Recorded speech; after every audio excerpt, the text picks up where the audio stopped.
On parlait un peu de linguistique, quelques propos un petit peu comme ça, dépareillés, si on peut dire.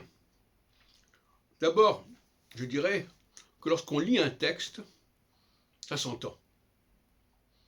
On ne lit pas un texte comme on parle. Il y a donc un français parlé et un français lu. Et le français lu a quelque chose d'artificiel. Et il faut bien insister là-dessus, n'est-ce pas? D'ailleurs, ça se sent. Quand quelqu'un lit un texte, non seulement... Alors on va dire, mais qu'est-ce qui fait la différence entre lire un texte et le parler? Eh bien, le rythme de la langue n'est pas le même. On va lire le texte, la lecture ne respecte pas le rythme de la langue.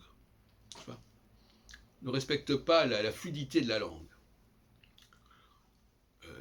Et en ce sens-là, le français lu est plus facile à comprendre pour les étrangers que le français parlé. Parce que le français parlé, alors là, ils sont noyés.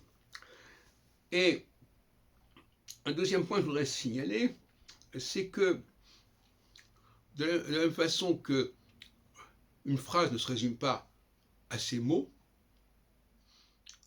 aux mots qu'elle comprend, un mot ne se résume pas à ses lettres qu'il compose. D'ailleurs, au niveau visuel, nous lisons un mot dans sa globalité. Nous ne lisons pas un mot lettre par lettre. Et moi, je sais par exemple que quand j'écris et que je m'aperçois que j'ai mal écrit, je suis obligé de réécrire le mot dans son entier. Parce qu'il y a une dynamique du mot, comme il y a une dynamique de la phrase, qui n'est ni réductible aux lettres, ni réductible aux mots.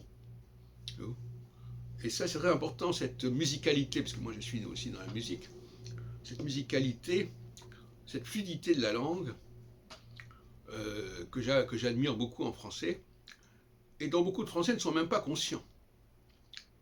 Et ils ne sont pas conscients, et d'ailleurs ils s'en mordent les doigts, parce qu'ils ne s'aperçoivent pas que lorsqu'ils parlent la langue, ils ne sont pas compris par les étrangers.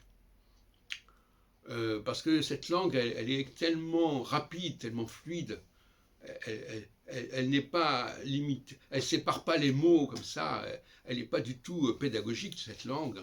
Elle est très elliptique, elle est très fluide, et par conséquent, beaucoup de gens qui écoutent des gens parler en français sont largués.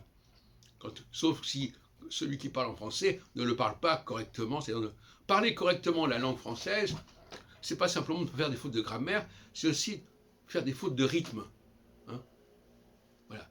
Il y a un rythme à respecter de la langue, il y a une fluidité de la langue, et si cette langue n'est pas respectée de cette façon-là, on ne peut pas dire qu'on parle correctement le français.